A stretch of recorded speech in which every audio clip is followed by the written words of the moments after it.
प्यारे बच्चों, welcome to my channel Verma study 2020 book लाना। मैं यूपी बोर्ड के क्लास 11th के छात्र छात्राओं के लिए जियोग्राफी सब्जेक्ट को हिंदी माध्यम से मैं फुल कोर्स कराऊंगा। यदि आप फुल कोर्स करना चाहते हैं तो मेरे चैनल को सब्सक्राइब कीजिए और बेल आइकन को प्रेस करना ना भूलें, ताकि जो भी वीडियो मैं अपलोड करूं उसका नोटिफिकेशन आपको सबसे पहले मिल सके। प्यारे बच्चों, भौतिक भूगोल के मूल सिद्धांत में चैप्टर 7 चल रहा है, भू आकृतियाँ तथा उनका विकास। इसमें आज पार्ट 3 अर्थात तीसरा वीडियो है। इसमें आज हम लोग पढ़ेंगे हिम नदी। वैसे आपके कोर्स में जितनी भी गतिशील शक्तियाँ हैं, जैसे नदियाँ हुआ, इसका वीडियो डाला जा चुका है। भूमिगत जल से बनने वाली स्थलाकृतियाँ, इसका भी वीडियो डाला जा चुका है। अगर आप नहीं पढ़ें तो आई बटन को क्लिक करके पढ़ें। आज हम लोग पढ़ेंगे कि हिम नदी क्या है, हिम नदी के अपर्दित स्थल रूप कौन कौन से हैं, हिम नदी के निक्षेपणात्मक कार्य या स्थलाकृतियाँ कौन कौन सी हैं। हिम नदी को ही हिमनद भी कहते हैं और हिमानी भी कहते हैं, ग्लेशियर अंग्रेजी में कहते हैं। देखिए, ऊंचे ऊंचे पहाड़ों पर बर्फ जमा होता है, जिसको हम ये कह सकते हैं कि ध्रुवीय प्रदेशों में, ध्रुवों पर सूर्य की किरणें जो है नहीं पहुंच पाती हैं या कम पहुंचती है, इसलिए वहां पर सर्दी ज़्यादा पड़ती है। वहां पर सदैव हमेशा बर्फ जमी होती है। उच्च अक्षांशों पर अर्थात ध्रुवीय प्रदेशों पर अधिक सर्दी पड़ने के कारण बर्फ जमी होती है। ऐसे भागों में पानी की नदियाँ नहीं होती हैं, जैसे अपने धरातल पर पानी की नदियाँ होती हैं, लेकिन ध्रुवीय प्रदेशों पर या ऊंचे पहाड़ों पर पानी की नदियाँ नहीं होती, बल्कि बर्फ की नदियाँ होती हैं।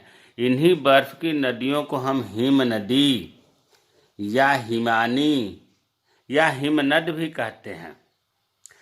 ऊंचाई से क्या होता है कि जो बड़े बड़े हिमखंड हैं वो पर्वत पर ही धीरे धीरे नीचे की तरफ फिसलते हैं।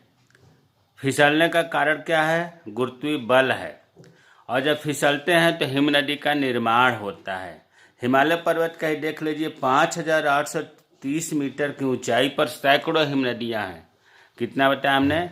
5830 मीटर की ऊंचाई पर हिमालय पर्वत पर सैकड़ों हिम नदियाँ हैं, जिसमें आप सुने हैं गंगोत्री है, पिंडरी है, यमुनोत्री है, इत्यादि हैं। तो ये तो हिम नदी का एक संक्षिप्त परिचय था। अब इसका अगर हम एक परिभाषा के रूप में बताना चाहें तो देखिए, लिखा है पृथ्वी पर परत के रूप में। जैसे आप नदी की बात करें, नदी से हम तुलना करके चलेंगे। नदी आप देखते थे कि दो तरह की प्रवाह गति होती थी, एक तो परत के रूप में और दूसरा रैखिक, मतलब ऊंचे पहाड़ों से मैदानी भागों की तरफ रैखिक पर वर्टिकल प्रवाह होता था। उसी तरह से हिम नदी भी परत के रूप में हिम प्रवाह होती है, या पर्वतीय ढालों से घाटियों में जो प्रवाह होता है रैखिक प्रवाह कहते हैं। तो परत के रूप में हो या रैखिक प्रवाह के रूप में अगर हिम बह रहा है तो उसे हम कहते हैं हिमनद। ये परिभाषा हो गया। पृथ्वी पर परत के रूप में हिम प्रवाह या पर्वतीय ढालों से घाटियों में रैखिक प्रवाह के रूप में बहते हिमसंघट को हिमनद कहते हैं। प्रवाहित जल जितना, जैसे गंगा नदी है, इसका जितना प्रवाह तेज होता है, ठीक उसका उल्टा हिमनद का प्रवाह बहुत धीमा होता है। पानी इतना इसकी प्रवाह नहीं होता है हिम नदियों का, बहुत धीमे गति से, मतलब पूरे दिन भर में कुछ सेंटीमीटर, कुछ का ये कहिए 1 सेंटीमीटर, 1 सेंटीमीटर या इससे कम से लेकर के कुछ मीटर तक प्रवाहित होता है। समझ में आ रहा होगा कि हिमनदी जो है, मतलब उसके जो बड़े बड़े शिला हिमशैल है, वो जो है 1 सेंटीमीटर या इससे कम भी सरकता है या कुछ मीटर तक ही प्रवाहित होता है। और हमने ये भी बताया प्रवाहित होने का कारण या हिम के सरकने का कारण क्या है? गुरुत्वीय बल है। गुरुत्वाकर्षण बल के कारण ही ये गतिमान होते हैं। अब जो आपने पढ़ा कि हिम नदी किसे कहते हैं, बर्फ की नदी को हिम नदी कहते हैं या हिमानी कहते हैं, ये कई प्रकार का होता है, 4 प्रकार का होता है। पर्वतीय हिमानी, भाई ऊंचे पर्वत से, ये बहुत आसान है, आसान ध्यान देंगे तो आसानी से समझ में आता जाएगा।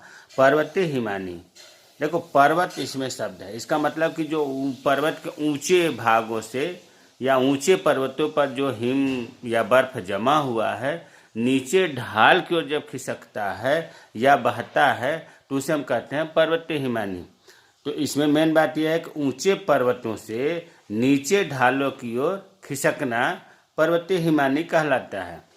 घाटी हिमानी, जब पर्वत के ढाल पर खिसक करके बर्फ आ गया है तो ढाल से अगर घाटियों में खिसकता है, घाटियों में हिमनदी बह करके बहती जाती है तो उसे घाटी हिमानी कहते हैं।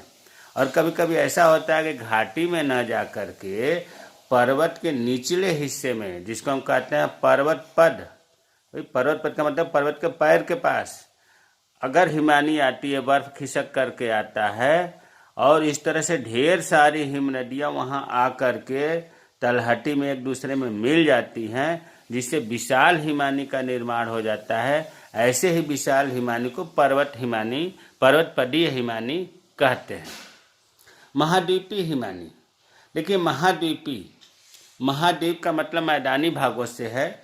जब किसी महाद्वीप के किसी दीर्घ भूभाग पर, मतलब बहुत बड़े क्षेत्रफल पर हिम वर्षा ज़्यादा हो, बर्फ ज़्यादा हो, इस हिम राशि के, इस भंडार के संचय को संपूर्ण क्षेत्र हिमाच्छादित हो जाता है।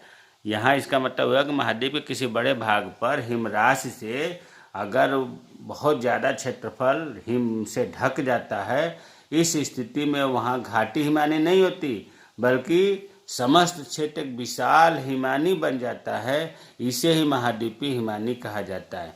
अरे सीधी सी बात यह, बर्फ का मैदान बन जाना, बर्फ का मैदान जो है वो किसी ढाल की तरफ गति नहीं करता है बल्कि वो चारों दिशाओं की तरफ धीरे धीरे खिसकता है। खिसकने की गति आपको बताया गया है कि 1 सेंटीमीटर या इससे कम से लेकर के कुछ मीटर तक ये खिसकते हैं एक दिन में।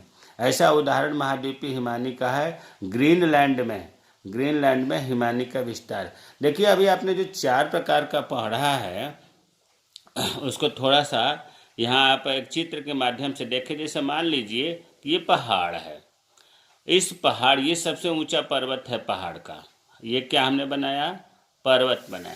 सबसे ऊंचे पर्वत से जो बर्फ है, हिम है, वो नीचे इधर ढाल है, इधर भी ढाल है, ढाल की तरफ जब आता है, नीचे ढाल की तरफ खिसकने लगता है ऊपर का बर्फ, तो इसे हम कहते हैं पर्वतीय हिमानी। ऊंचे पर्वत से ढाल की तरफ जब बर्फ खिसकता है तो उसे कहते हैं पर्वतीय हिमानी। और जब ये ढाल से घाटी की तरफ, मान लो ये घाटी है, तो घाटियों में अगर ढाल से हिम बर्फ घाटियों में प्रवाहित होने लगता है तो उसे हम घाटी हिमानी कहते हैं। और अगर घाटी की तरफ प्रवाहित नहीं हुआ, नीचे पहाड़ के पैर के पास आ गया तो इसे हम पर्वतपदीय हिमानी कहते हैं। और अगर मान लो कि ये महाद्वीप है, इसमें ढेर सारे भाग पर बर्फ जम गया तो इसे हम कहते हैं महाद्वीपीय हिमानी। तो रटना नहीं है, ये तो आसानी से ट्रिक से समझिए कि ऊंचे पहाड़ से ढाल पर पर्वतीय हिमानी, और ढाल से घाटी पर घाटी हिमानी, और ढाल से पर्वत के पद पर है तो पर्वतपदीय हिमानी, और महाद्वीपों में हो रहा था महाद्वीपीय हिमानी। तो अभी तक आपने देखा कि हिम नदी किसे कहते हैं और हिम नदी कितने प्रकार की होती हैं। प्यारे बच्चों, अब जो बहुत महत्वपूर्ण है, जो ध्यान देना है, जो आपके कोर्स में है, अपर्दित स्थल रूप और निक्षेपित स्थल रूप। जिस प्रकार से आपने भूमिगत जल के बारे में और नदियों के बारे में पढ़ा कि अपर्दित स्थल रूप कौन कौन से हैं, निक्षेपित स्थल कौन कौन से हैं, उसी तरह से हिमानी के अपर्दित स्थल रूप का मतलब हुआ कि उसके कटाव से, उसके स्थानांतरण से कौन सी आकृति बनती है। और निक्षेपण में ये बताया गया कि उसके जो तलछट है, जो अवसाद हैं, उनके जमाव से कौन सी आकृति बनती है, ये पहले बताया जा चुका है। तो देखिए अपर्दित स्थल रूप में सबसे पहला है यू आकार की घाटी। नदियों में आपको बताया गया था कि भी आकार की घाटी बनती है, लेकिन इसमें हिमानी में यू आकार की घाटी बन, देखो लिखा है पहाड़ों में बहने वाली ये हिमनदियाँ। हिमनदी कहाँ बनती है, पहाड़ों बनती है, शीत प्रदेशों में बनती है, हिम नदी अपने विशाल हिमखंडों के मतलब बर्फ के टुकड़ों के द्वारा जो वी आकार की घाटी कभी बना था नदियों के द्वारा, या प्राकृतिक संरचना जो वी आकार की घाटी है, इसे ये चौड़ा बना देती हैं यू आकार की। यू आकार का मतलब है कि नीचे जितना ऊपर चौड़ा है उतना नीचे चौड़ा है, और तीव्र ढाल है, यू आकार की बना देती है। और जब ये नीचे आती है तो यही हिम क्या होता है, पिघल जाते हैं और हिम नदी जल नदी बन जाती है। जब तक गंगोत्री की बात करें, पिंडरी की बात करें, यमुनोत्री की बात करें तो वहाँ हिम नदी होगा। जैसे ही ये नीचे आती है बर्फ पिघल करके, तो ये हम कहते हैं कि गंगा नदी है, यमुना नदी है या नदी है। तो पहला यू आकार की घाटी बनती है जिसको हम हिम नदी घाटी भी कहते हैं। अब दूसरा है सर्क। सर्क बहुत महत्वपूर्ण है, जो हिमानी के द्वारा अपर्दन के फलस्वरूप बनता है। देखिए सर्क को ही हम कहते हैं हिमगर्त। गर्त का मतलब एक सेंस आप गड्ढे से लीजिए। यहाँ लिखा है कि हिम नदी अपर्दन से, क्योंकि हम अपर्दनीय स्थल अपर्दित स्थल रूप पढ़ रहे हैं, तो हिम नदी अपर्दन से पहाड़ी प्रदेश में, भाई पहाड़ी प्रदेश में ही हिम नदी बहती है। बहते हुए कटोरे के आकार के, जो कटोरा होता है उसी आकार में विशाल गहरे, बहुत बड़े बड़े गहरे लंबे चौड़े गड्ढे गर्त बनाते हैं। फिर आप समझिए, हिम नदी जो है अपर्दन से गहरे लंबे चौड़े गड्ढे बनाते हैं जिसको गर्त कहते हैं, और इसी गर्त को, इसी गड्ढे को ही सर्क कहा जाता है। तो अब समझ में आ रहा होगा कि हिम नदी जब चलती है पहाड़ी प्रदेशों में तो रास्ते में बड़े बड़े गड्ढे बनाती है जिसको हम कहते हैं सर्क। और इन सर्कों में अगर जल भर जाए तो उसे हम सर्क झील कहते हैं या टार्न कहते हैं। सर्क में अगर जल भर जाए और उसे हम कहते हैं सर्क झील या टार्न। अब ये तो आपकी सर्क की परिभाषा हो गई।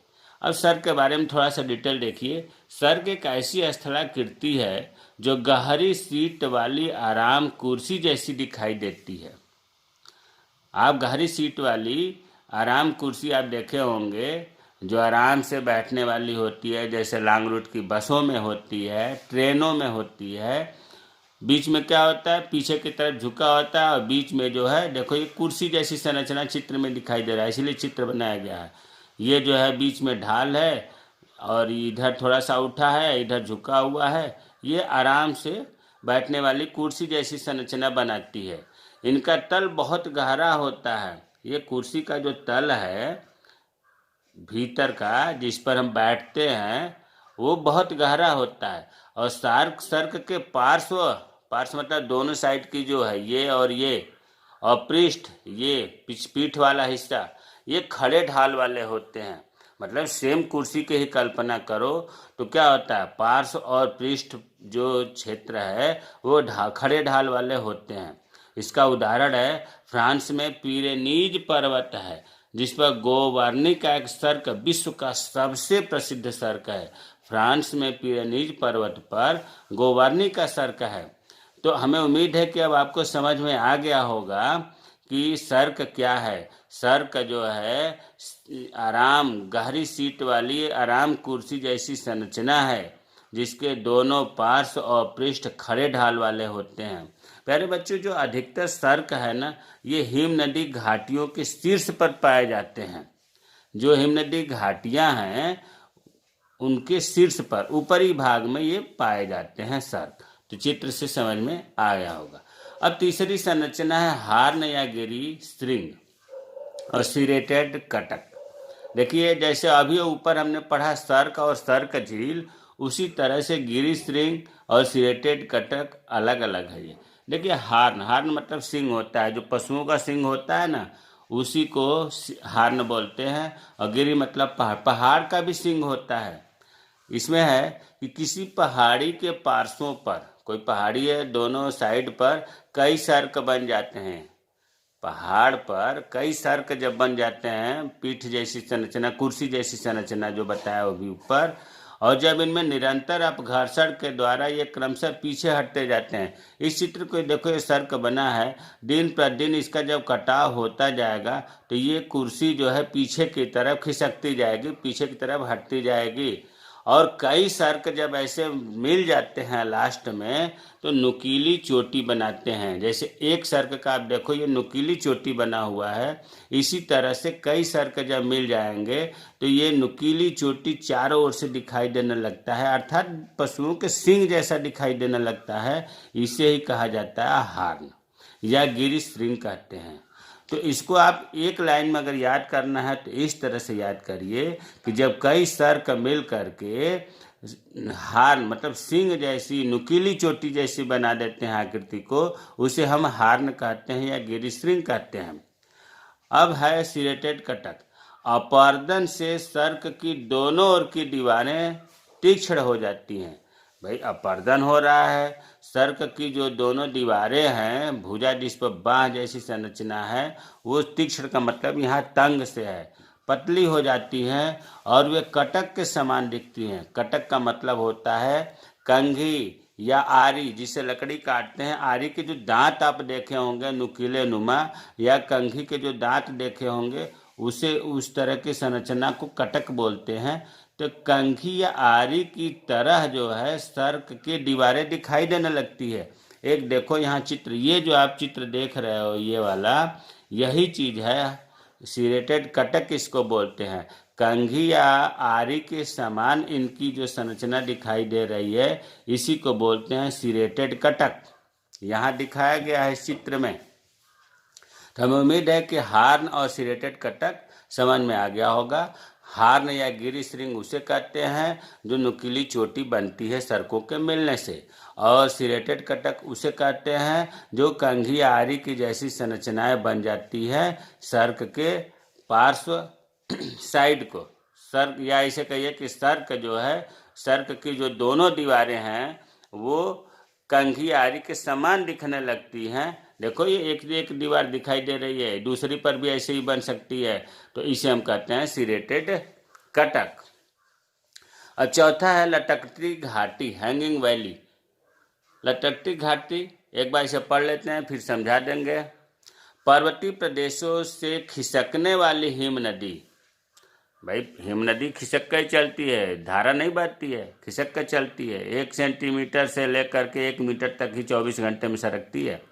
खिसकने वाली हिम नदी नदियों की घाटियों का मार्ग पकड़ती है। क्या होता है कि पानी हो या बर्फ हो, ज़्यादातर ये ढाल में ही पसंद करेंगी खिसकना सरकना। तो जो हिम नदी है वो घाटियों का ही मार्ग पकड़ती है, मतलब घाटियों में ही ज़्यादातर ये सरकती हैं। अब घाटियाँ 2 प्रकार की होती हैं प्यारे बच्चों, मुख्य घाटी और सहायक घाटी। मुख्य घाटी का मतलब यह है कि मेन जो शिला है हिम का वो सरकता है, और सहायक घाटियों में छोटे छोटे हिम नदी बहती है। तो मुख्य घाटी में जो बहने वाली हिम नदी है वो बहुत विशाल होती है, यही अभी मैं बताया। और सहायक घाटियों की हिम नदियाँ बहुत छोटी होती हैं। मुख्य घाटी में अपर्दन अधिक होगा। मुख्य घाटी स्वाभाविक है, जब विशाल है तो अपर्दन ज़्यादा होगा मुख्य घाटी में, और वह सहायक घाटियों की अपेक्षा गहरी भी होगी। जहाँ ये मिलती हैं मुख्य घाटी और सहायक घाटी, जिसको हम संगम स्थल कहते हैं, सहायक घाटियों में बहुत कम अपर्दन होता है। ऐसा क्यों होता है? क्योंकि मुख्य घाटी की जो हिम नदी है वो सहायक घाटी की हिम नदी की गति को कम कर देती है, धीमी कर देती है, जिससे सहायक घाटियों का तल जो है मुख्य घाटी से काफ़ी ऊंचा हो जाता है। ऐसी घाटियाँ ही लटकती घाटियाँ कहलाती हैं।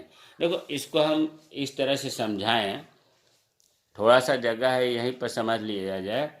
जैसे मान लो कि ये जो है मुख्य घाटी है, हमने क्या बताया, मुख्य घाटी है, और इसमें से ये मान लिया कि पतली पतली सहायक घाटियाँ हैं। ध्यान से देखिए, याद करने से काम नहीं चलेगा। ये चौड़ा हमने बनाया कि ये मुख्य घाटी है, और ये पतली हमने साइड में बना दिया, ये सहायक घाटी है। अब मुख्य घाटी में जो नदी बहेगी उसे हम कहेंगे हिम नदी, हिम नदी कहेंगे, और जो सहायक घाटियों में नदी बहेगी उसे भी हम हिम नदी कहेंगे। लेकिन प्यारे बच्चों ये बताओ कि जब मुख्य घाटी में जो बहने वाली हिम नदी है ये विशाल होगी, सहायक घाटियों में बहने वाली हिम नदी उसकी अपेक्षा छोटी होगी। मुख्य घाटी में बहने वाली नदियों का अपरदन ज़्यादा होगा और सहायक घाटियाँ अपरदन कम करेंगी। जब अपरदन ज़्यादा होगा मुख्य घाटी का तो गहरी होंगी। सहायक नदियों का अपरदन जब कम होगा तो ये गहरी कम होंगी। ऐसा होता क्यों है? सहायक नदियों के अपरदन कम, गहरी भी कम, छोटी क्यों होती हैं? इसलिए कि जो ये संगम है, जहाँ ये मिल रही हैं सहायक घाटियाँ और मुख्य घाटियाँ, सहायक घाटियों का अपरदन मुख्य घाटियाँ में बहने वाली हिम नदियाँ कम होने देती हैं। भाई इसमें जब भरा रहेगा ऑलरेडी तो इसका पानी आसानी से इसमें धीरे धीरे आएगा, गति कम होगी सहायक हिम नदियों का। तो जब गति कम होगी तो इसका अपरदन कम होगा। इसका परिणाम ये होता है कि मुख्य घाटी में बहने वाली हिम नदियों बहुत गहरी हो जाती है और सहायक घाटियों में बहने वाली हिम नदी गहरी नहीं होती है। ये ऊपर टंगी होती हैं, लटकी हुई दिखाई देती हैं सहायक घाटियाँ, और इसी सहायक घाटियाँ जो लटकी हुई दिखाई देती हैं तो हम कहते हैं लटकती घाटी। तो हमें उम्मीद है कि आपको समझ में आ गया होगा कि लटकती घाटी क्या है। पांचवा संरचना है हिमशैल। कभी कभी होता क्या है कि बड़े बड़े जो है, मान लो शीत प्रदेशों में समुद्र है और समुद्र के जो नज़दीक शीत प्रदेश है, हिम नदियों के विशाल हिमखंड समुद्र में पहुंच गए, सरकते सरकते जो है समुद्र में पहुंच गए और पहुंचने के बाद उस सागर में, उस समुद्र में ये तैरने लगते हैं, जिनको हम कहते हैं हिमशैल या प्लावी हिमशैल। कुल मिलाकर ऐसे आप समझिए कि जो बड़े बड़े हिमखंड हैं कभी कभी ये सरकते सरकते समुद्र में पहुंच जाते हैं और समुद्र में इनको कहा जाता है प्लावी हिमशैल। प्लावी मतलब तैरने वाले हिमशैल। ये 8/9 भाग पानी में डूबा रहता है। इन बर्फ का 9 हिस्से में 8 हिस्सा पानी में डूबा रहा। ऊपर से आपको दिखेगा बहुत छोटा है लेकिन रहेगा बहुत बड़ा, और इससे कभी अगर समुद्री जहाज टकरा जाते हैं इन हिमशैलों से तो वो चूर चूर हो जाते हैं। तो अभी आपने देखा कि अपर्दित स्थल रूप में यू आकार की घाटी बना, सर्क और सर्क झील बना, हार्न या गिरिश्रिंग और सिरेटेड कटक बना, लटकती घाटी बना, हिमशैल बना। 5 आपको अपर्दित स्थल रूप बताया गया। अब आते हैं निक्षेपित स्थल रूप, अर्थात निक्षेपण से कौन कौन सी संरचना बनती है। इसमें भी 4 है। पहला है हिमोड़। देखिए नदियों का जो निक्षेपण होता है उसे हम जलोढ़ बोलते हैं, उसी तरह से हिम नदी का जो निक्षेपण होता है उसे हम हिमोड़ बोलते हैं, अंग्रेजी में मोरन बोलते हैं। हिम जैसे नदी अपने साथ कंकड़ पत्थर मिट्टी बहा कर ले जाती है, ठीक उसी तरह से हिम नदी भी अपने साथ कंकड़ पत्थर मिट्टी बहाकर और घसीट कर भी ले जाते हैं। और ये जो मलबा है अवसाद जो है कंकड़ पत्थर मिट्टी का, ये किनारों पर मुंडेर के रूप में, मुंडेर का मतलब निक्षेप के रूप में जमा हो जाते हैं और इसी को हम कहते हैं हिमोड़। फिर समझिए, हिम नदी के साथ जो मलबा या अवसाद बह करके आता है वो मलबा या अवसाद साइडों में जमा हो जाता है, जिसे हम हिमोड़ कहते हैं। अगर इसको एक लाइन में परिभाषा करना हो तो ऐसे भी कह सकते हैं कि हिमानी के द्वारा निक्षेपित पदार्थ मुख्यतः हिमोड़ के रूप में पाए जाते हैं। भाई हिमानी अगर निक्षेपित करेगा उसी को हम हिमोड़ कहते हैं। हिमोड़ के विभिन्न रूप होते हैं, जैसे पार्श्विक हिमोड़। पार्श्विक मतलब कि किनारों पर अगर जमा होता है अवसाद का या मलबा का तो उसे हम कहेंगे पार्श्विक हिमोड़। अगर बीच में हो रहा है, कटक के रूप में हो रहा है, कटक मतलब आरी जैसी संरचना या कंघे के दांतों जैसी संरचना अगर बनती है तो उसे हम कहेंगे मध्यस्थ हिमोड़। और अगर तलहटी में एक जमा होता है तो उसे बोलेंगे तली या तलस्थ हिमोड़। और अगर अंतिम होता है, लास्ट में होता है जमा, तो उसे बोलेंगे अंतिम हिमोड़। तो हिमोड़ जो है 4-5 प्रकार का होता है। दूसरी संरचना है जो निक्षेपित से होती है वो कहलाती है एस्कर। एस्कर अभी आपने देखा कि जो हिम नदी है या हिमानी है, मलबे या अवसाद को जब दोनों साइडों में, पार्श्व साइडों में मुंडेर के रूप में जमा करती थी तो उसे हम हिमोड़ कहते थे। लेकिन कभी कभी ये जमाव जो है लहरदार, लहरदार का मतलब सांप जैसी संरचना हो और तीव्र ढाल वाली हो और कटक भी हो। कटक मतलब आरी के दांत जो होते हैं, कंघे के जो दांत होते हैं, उस तरह की संरचना हो तो उसे हम एस्कर कहते हैं। तो इसमें 3 बातें हैं, लहरदार होना चाहिए और ढाल तो होना ही चाहिए, ये कटक जैसी रूप हो तो हम उसको कहते हैं एस्कर। ये भी एक प्रकार का हिमोड़ ही है, थोड़ा सा संरचना बदल जाने की वजह से इसका नाम बदल गया एस्कर। तीसरी संरचना है हिमानी धौत मैदान। देखिए नाम से कुछ अर्थ नहीं निकल रहा, हिमानी धौत मैदान, लेकिन अगर हम नदी के संदर्भ में बात करें, जिस प्रकार से मैदानी भागों में नदियों के द्वारा बाढ़ का मैदान तैयार हो जाता है निक्षेप के द्वारा, उसी तरह से हिमानी के द्वारा जो मैदान तैयार होता है उसे ही हम हिमानी धौत मैदान कहते हैं।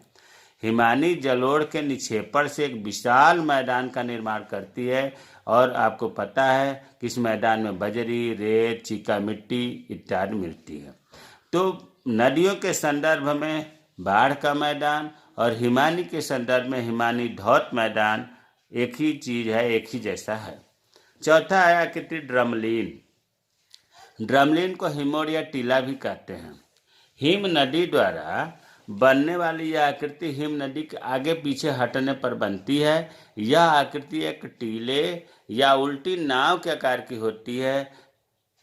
यहाँ आप ऐसे समझो कि मान लो हिम नदी बह रही है और हिम नदी किसी कारण से उसका मार्ग अवरुद्ध हो गया या किसी भी कारण से वो पीछे की तरफ खिसकी, फिर आगे खिसकी, इस तरह से एक टीले के रूप में, मतलब उल्टा नाव के आकार का, जैसे नाव होता है उसको उलट देंगे तो जिस तरह से आकृति संरचना बनती है, उल्टे नाव के आकार की संरचना अगर बन जाती है उसे हम कहते हैं ड्रमलीन या हिमोड़ टीला। टीले जैसी संरचना दिखाई देने लगती है।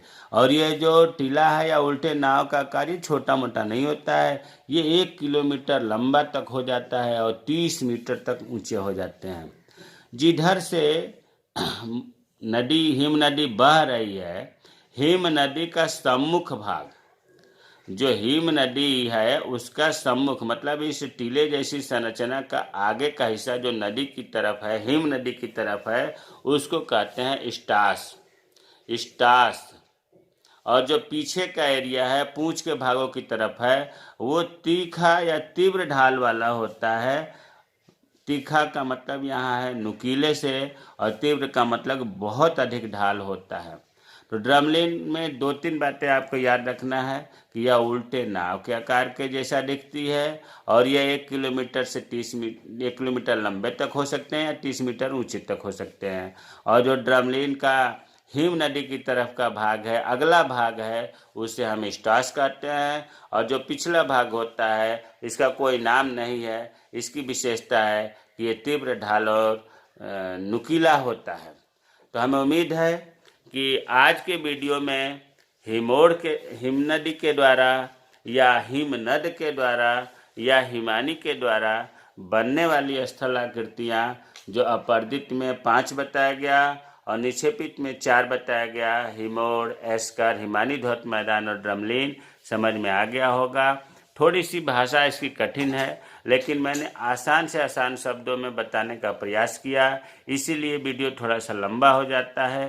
लेकिन लंबा भले हो जाए, समझ में आएगा तभी काम चलेगा। छोटा बना दिया जाए और समझ में ही ना आए तो बढ़ाने का कोई फ़ायदा नहीं है और आपके पढ़ने का कोई फ़ायदा नहीं है। तो हमें उम्मीद है कि समझ में आया होगा। अगर कोई चीज़ नहीं समझ में आता है तो आप कमेंट बॉक्स में कमेंट करें, मैं रिप्लाई ज़रूर करूँगा। जय हिंद, जय भारत।